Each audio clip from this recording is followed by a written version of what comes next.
शुक्रिया मोहतरम चेयरमैन साहब, आपने मुझे बोलने का मौका दिया। मैं शुरुआत में बताना चाह रहा हूं कि मैं हुकूमत की तरफ से लाए गए इस रेजोल्यूशन की मुखालिफत में बोल रहा हूं और मैंने अमेंडमेंट्स भी दिए हैं प्रेजेंट एड्रेस के लिए। और चेयरमैन साहब, आप उर्दू को जानते हैं। किसी एक शायर ने शायद बरसर इख्तिदार जमात के लिए ये शेर कहा होगा कि उसूल बेचकर मसनद ख़रीदने वालों, निगाह अहले वफ़ा में बहुत हक़ीर हो तुम। वतन का पास तुम्हें था न होगा कभी कि अपने हिर्स के बंदे हो, बेज़मीर हो तुम। इज़्ज़त नफ्स किसी शख्स की महफूज नहीं, अब तो अपने ही निगहबानों से डर लगता है। डंके की चोट पे जालिम को बुरा कहता हूँ, मुझे सूली से न जिंदानों से डर लगता है। मोहतरम चेयरमैन साहब, मैं आज इन लोगों की तरफ से बोल रहा हूँ जो दिखते तो हैं, जिनके बारे में बात तो होती है मगर उनकी कोई नहीं सुनता।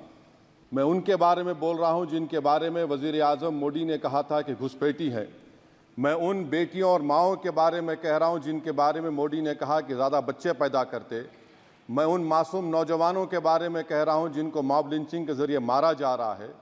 मैं उन बेज़ुबान माँ और बाप के बारे में बोल रहा हूँ जिनकी औलाद आज इस हुकूमत के गलत क़ानून के चक्कर में जेलों में सड़ रहे हैं।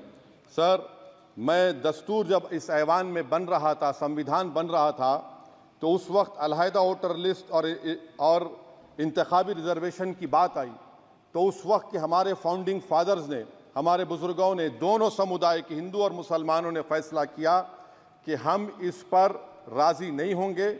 बल्कि उन्होंने क्या कहा था हमारे फाउंडिंग फादर्स ने, उन्होंने मुखालिफत की थी अलहदा वोटर लिस्ट की और इंतखाबी रिजर्वेशन की। उन्होंने कहा था, I quote sir, it is the duty of majority community to ensure that minorities are elected in the representative numbers.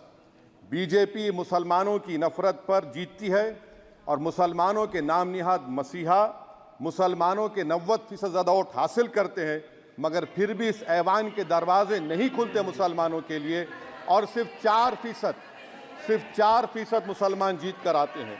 Sir, संविधान सिर्फ एक किताब नहीं है जिसे चूमा जाए, संविधान एक किताब नहीं है जिसे दिखाया जाए, संविधान एक सिंबल भी है, मगर संविधान एक हमारे बुजुर्गों के ख्वाबों की किताब है। हमारे जमहूरियत को हमारे बुजुर्गों ने इस तरह समझा, हमारे फाउंडिंग फादर्स ने इस तरह जमहूरियत को समझा कि इसमें हर समुदाय और मजहब और समाज के मानने वाले लोगों की राय को शामिल किया जाएगा इस मुल्क को चलाने के लिए। मगर इस ऐवान में सिर्फ 4% मुसलमान जीत कर आते हैं। मैं संविधान से जो मोहब्बत के दावे करते हैं उनसे कहूँगा कि कभी उठाकर पढ़ो कॉन्स्टिट्यूंट असेंबली डिबेट्स में कि नेहरू ने, H.C. मुखर्जी ने, सरदार हुकुम सिंह ने माइनॉरिटीज़ के बारे में क्या कहा था। सर, वतन अजीज़ का मुस्तकबिल कैसा होगा जब बीजेपी मुझे गायब करना चाहती है और दीगर हिज़्ब इख्तिलाफ की पार्टियां के लिए मेरा वजूद सिर्फ वोट डालना और अपनी खबर में जाकर सो जाना है। इसीलिए आप देखते हैं कि ये समाजी इंसाफ है सर कि 4% मुसलमान जीत कर आते हैं। सर, इस ऐवान में ओबीसी समाज के एमपी अब अपर कास्ट के एमपी के बराबर हो चुके हैं। ओबीसी समाज के एमपी अब अपर कास्ट एमपी के बराबर हो चुके हैं और 14% मुसलमान सिर्फ 4% जीत कर आते हैं। CSDS का डेटा ये बताता है कि इस मुल्क में जो वोट बैंक है, जो एक मुश्त वोट डालता है, वो अपर कास्ट का है। मुसलमान का कभी ना वोट बैंक था ना कभी रहेगा।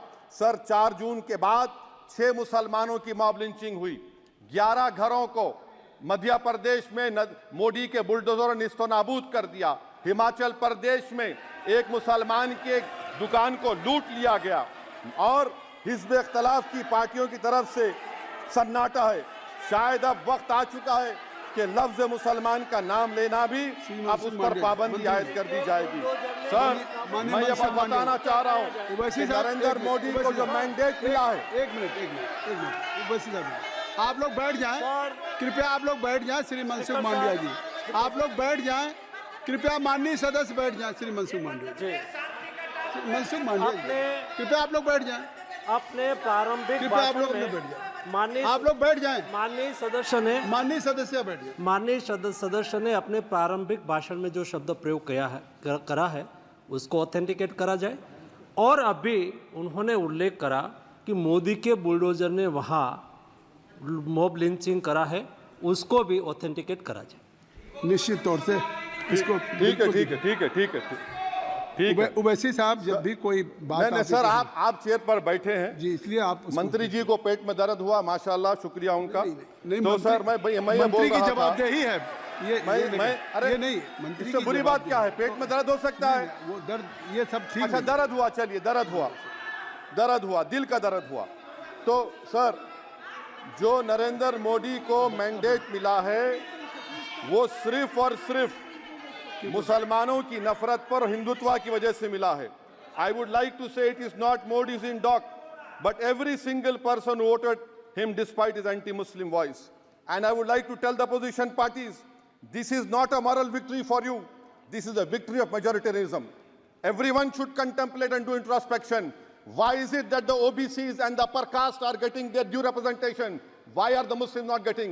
Are we here only to vote for you and not to get elected? If that is the case, please tell us that we are only here to vote for you. Sir, आज भारत के आधे नौजवान बेरोजगार हैं और रोजगार की तालाश, बेरोजगारी का आलम यह है सर कि मोदी सरकार के 5 साल में 75 लाख एस्पिरेंट्स की जिंदगी बर्बाद हो गई, 6 पेपर लीक हुआ। बेरोजगारी का आलम यह है सर कि रशिया जा रहे हैं, वहां जाकर अपनी जानों को दे रहे हैं। बेरोजगारी का आलम यह है कि नरेंद्र मोदी रोजगार का कैंप चलाती है नौजवानों के लिए कि तुम इजराइल में जाकर काम करो, उनको कैनन फॉडर बना रही है ताकि फलस्तीनियों की जायदादों को हड़प कर सके। ये भी कंक्लूड कर। अरे सर, मेरा टाइम है, कहाँ टाइम है सर? आप ये टाइम ले लिए मेरा सर, मैं 2 मिनट दीजिए। ये विश्वगुरु की पॉलिसी है, इजराइल को 27 टन हथियार जा रहा है। 9 मिलियन भारत के लोग गल्फ में काम करते हैं, क्या असर पड़ेगा? 47,000 इजरायली फलस्तीनी मार चुके हैं। क्या है हमारी पॉलिसी सर? क्यों हथियार दे रहे हैं सर? नस्लकशी हो रही है। सदर जमहूरिया के खुतबे में राष्ट्रपति के सर, मैं उसी पे बोल रहा हूं सर, उसमें लिखा हुआ है फॉरेन पॉलिसी के ऊपर, आप पैराग्राफ नंबर 25 देख लीजिए। सदर जमहूरिया में सैचुरेशन अप्रोच है।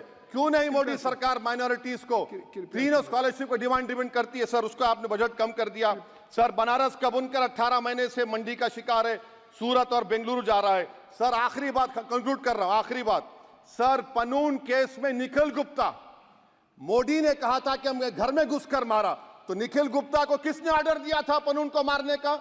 अगर नहीं दिया तो उसको बचाइए, और अगर दिया नहीं तो फिर उस पर पीएमएलए क्यों नहीं लगाकर?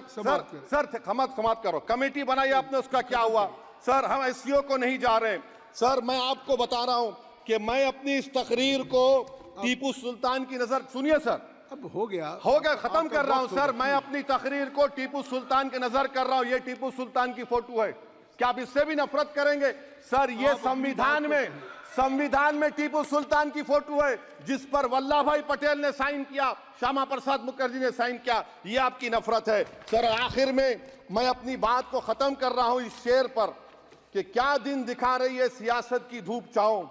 जो कल सपूत थे वो कपूतों में आ गए, थे इस कदर अजीम के पैरों में ताज थे, इतने हुए जलील के जूतों में आ गए। बहुत बहुत शुक्रिया।